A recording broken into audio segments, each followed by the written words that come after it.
Welcome everyone to our channel competitive evaluation. তোমরা এই ভিডিওতে দেখছো 2020-22 ইন্টারভিউয়ের জন্য যে নোটিফিকেশান সেটা বেরিয়ে গিয়েছে।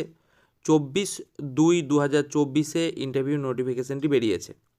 আর তোমরা সবাই জানো যে একটি কেস সুপ্রিম কোর্টে চলছিল, অর্থাৎ 2020-22 যারা ক্যান্ডিডেট ছিল তারা একটি কেস করেছিল।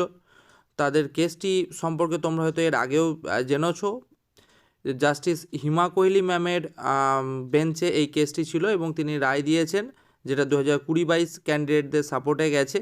তাদের জন্য পুনরায় ইন্টারভিউ শুরু করার কথা বলেছে, যেটা শুরু হচ্ছে 1 তারিখ থেকে, অর্থাৎ মার্চের 1 তারিখ থেকে, এবং যেটি চলবে মার্চের 6 তারিখ পর্যন্ত। তোমরা দেখতে পাচ্ছ যে লিস্ট দিয়েছে, সেখানে 1 নম্বরে সমস্ত ক্যান্ডিডেটদের নাম পরপর লেখা আছে এবং সেটি কোন কাস্ট এবং তার ডেট, কোন ডেট থেকে শুরু হচ্ছে দেখছো 1/3/24 এবং টাইম হচ্ছে 10টা টু 1টা পর্যন্ত। লিস্টটা যদি আমরা প্রথম থেকে শেষ পর্যন্তকে তোমরা যদি ভালো করে দেখতে থাকো, টাইম 10টা থেকে 1টা পর্যন্তই দেওয়া আছে, কিন্তু একটি শিফটে মাত্র হবে এবং টেবিল নাম্বারও পাশে দেওয়া আছে। সেই শুরু হচ্ছে 1/3/2024 থেকে।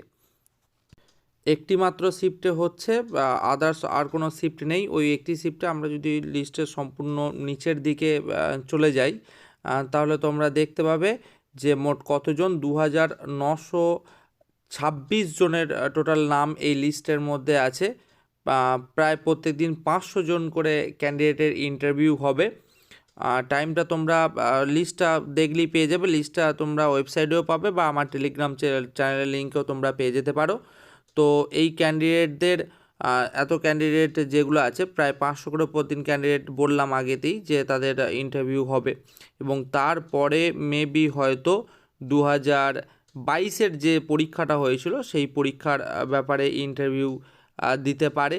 তোমরা এর আগে সবাই আমাদের রাজ্যের মুখ্যমন্ত্রী মাননীয়া মমতা বন্দ্যোপাধ্যায় শিক্ষক নিয়োগের প্রচুর ভ্যাকান্সির কথা বলেছিলেন, প্রায় 1 লক্ষেরও অধিক শূন্যপদের কথা বলেছিলেন, কিন্তু তার কথা অনুযায়ী এখনও পর্যন্ত কিন্তু সেরকম কোনো নোটিফিকেশান আসেনি বা আমরা দেখতে পাইনি। তো এর আগে পর্ষদ সভাপতি অর্থাৎ গৌতম পাল মহাশয় আমাদেরকে জানিয়েছিলেন যে 50,000-এরও অধিক শূন্যপদ বিভিন্ন প্রাইমারি স্কুলগুলোতে পড়ে আছে, এবং চলতি নিয়োগ অর্থাৎ 2017-র যে নিয়োগটি চলছিল সেই নিয়োগ না শেষ হলে তিনি কিন্তু 2022-এর কোনোরূপ ফর্ম ফিল আপ বা ইন্টারভিউয়ের জন্য নোটিফিকেশান তিনি নিয়ে আসতে পারবেন না।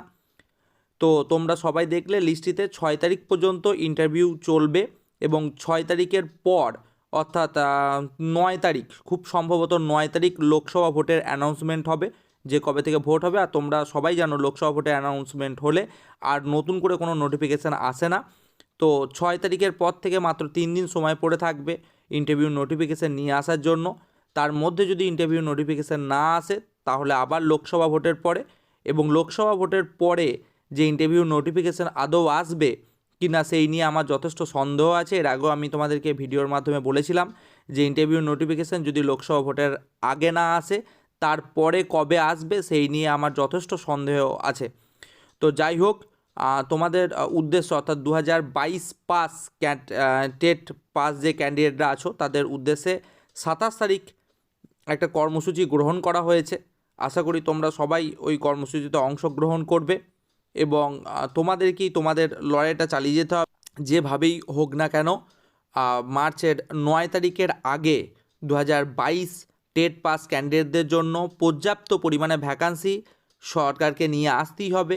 তো সরকারের দৃষ্টি আকর্ষণ না হলে বা সরকারকে কোনো রকমভাবে আমরা যদি দৃষ্টি আকর্ষণ না করতে পারি তাহলে হয়তো ইন্টারভিউ নোটিফিকেশানটা আসবে না। আশা করি তোমরা সবাই কর্মসূচিতে অংশগ্রহণ করবে। সর্বোপরি এটা তোমাদেরই লড়াই, তোমাদেরকেই লড়তে হবে। যাই হোক, ভিডিওটি ভালো লেগে থাকলে চ্যানেলটিকে লাইক, শেয়ার এবং সাবস্ক্রাইব করবেন। ধন্যবাদ।